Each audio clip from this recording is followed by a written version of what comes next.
Baik, perkenalkan nama saya Putra Timbul Sasongko dengan NIM 195314076 akan mempresentasikan hasil USIP dari kecerdasan bisnis kelas B.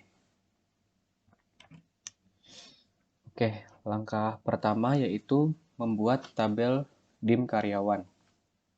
Pada DIM karyawan yaitu pertama kita membuat tabel cabang dan tabel karyawan. Pada tabel cabang kita ubah step name-nya yaitu tabel cabang, lalu koneksi yang kita bentuk tadi yaitu con_phi. Lalu kita langsung oke saja. Pada kedua tabel ini stepnya itu sama. Setelah itu kita membuat ini karyawan cabang yang menghubungkan tabel cabang dan tabel karyawan. Dan lookup step-nya kita beri nama tabel_cabang. Lalu untuk field-nya di sini kita menggunakan kode cabang dan lookup field-nya kode cabang. Lalu di sini kita menggunakan field nama cabang dan kita beri nama cabang karyawan yang bertipe string. Lalu klik saja OK. Lalu kita tambah tabel nama karyawan. Lalu kita beri nama underscore karyawan dan separatornya kita beri spasi, lalu enclosure-nya dihapus saja. Lalu field yang kita gunakan yaitu nama depan dan nama belakang. Langsung OK saja. Lalu di sini kita membentuk seleksi kolom yang kita beri nama seleksi kolom. Lalu field name yang digunakan itu ada kode cabang, cabang karyawan, kode karyawan, dan nama karyawan. Langsung OK saja. Setelah itu kita membuat sequence. Ya, lalu kita beri nama sk_karyawan. Lalu kita langsung OK saja. Setelah itu kita beri seleksi lagi. Di sini kita menambahkan SK karyawan, yang dimana itu SK karyawan itu merupakan jumlah karyawannya nanti. Dari 1 hingga ke N karyawan. Lalu kita membuat tabel output. Nah, pada tabel output di sini koneksinya kita membuat koneksi yaitu dw_con. Bukan menggunakan koneksi yang con_phi. Lalu target tabelnya itu dim_karyawan, yaitu tabel yang akan kita bentuk, yaitu dim karyawan. Lalu kita pergi ke SQL, lalu langsung execute saja. Jika sudah, maka close, lalu OK. Nah, karena kita ingin membentuk tabel itu dalam bentuk file Excel, maka kita di sini membutuhkan output berupa Microsoft Excel output. Lalu kita set di sini direktorinya, directory file yang akan kita akses, lalu langsung OK saja. Baik, untuk step selanjutnya yaitu membuat tabel dim_cabang. Tabel dim cabang ini hampir sama dengan dim karyawan. Yang pertama yaitu kita menggabungkan tabel cabang dan kota. Lalu setelah kedua tabel tersebut digabungkan, kita menambahkan tabel provinsi. Lalu kita membuat seleksi cabang di sini.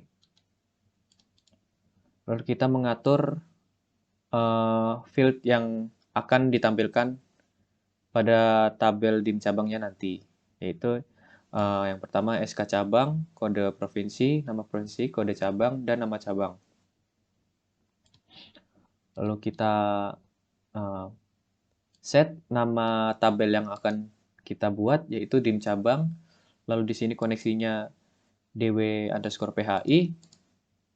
Lalu langsung target table-nya yaitu dim_cabang. Lalu langsung saja OK. Nah, sama seperti tadi, yaitu kita membutuhkan file Microsoft Excel. Maka di sini kita menggunakan Microsoft Excel output. Lalu kita set directory file name-nya, lalu kita oke. Step selanjutnya yaitu membuat tabel dim produk. Tabel dim produk ini sedikit berbeda. Yang membedakan adalah pada bagian ini, MS produk dan tabel kategori. Di sini mereka menggunakan file Excel yang digabungkan, sedangkan yang tadi yaitu tabelnya langsung. Oke, pada dim produk ini kita menggabungkan MS produk dan tabel kategori. Lalu kita membuat seleksi produknya. Nah, pada select values ini, ya tabel-tabel yang akan ditampilkan yaitu nanti ada SK produk, kode kategori, nama kategori, kode produk, dan nama produk. Lalu kita buat tabel outputnya, yaitu berupa tabel produk yang koneksinya dw_phi. Sama seperti tadi kita membutuhkan file Excel, maka di sini kita set file directory-nya, lalu kita ganti ini menjadi Excel 97 and above, lalu kita langsung klik OK saja. Selanjutnya, kita membuat tabel dim produk. Maksud saya dim waktu. Pada tabel ini, yang kita inputkan yaitu ini 40.000 hari dan 100 tahun, 100 plus years. Yang limitnya di sini adalah 5.000. Lalu field yang digunakan yaitu start_day yang bertipe day dan formatnya yaitu YYY, MM, dan DD. Lalu langsung saja oke. Nah, di sini kita membuat sequence yang bernama days_since. Langsung klik saja oke.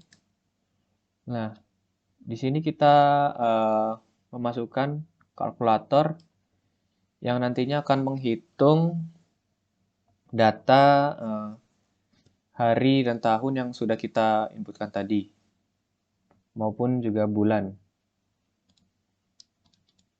Lalu di sini terdapat value mapper, kita beri nama quarter, dan field name to use-nya yaitu month, dan target field name-nya quarter. Di sini terdapat 12 field yang akan digunakan. Kenapa 12 field? Karena dalam 1 tahun terdapat 12 bulan. Lalu di sini kita membuat lookup yang bernama day of week days. Di sini berisi field day of week, lookup fieldnya day nr, dan di specify the fields of retrieve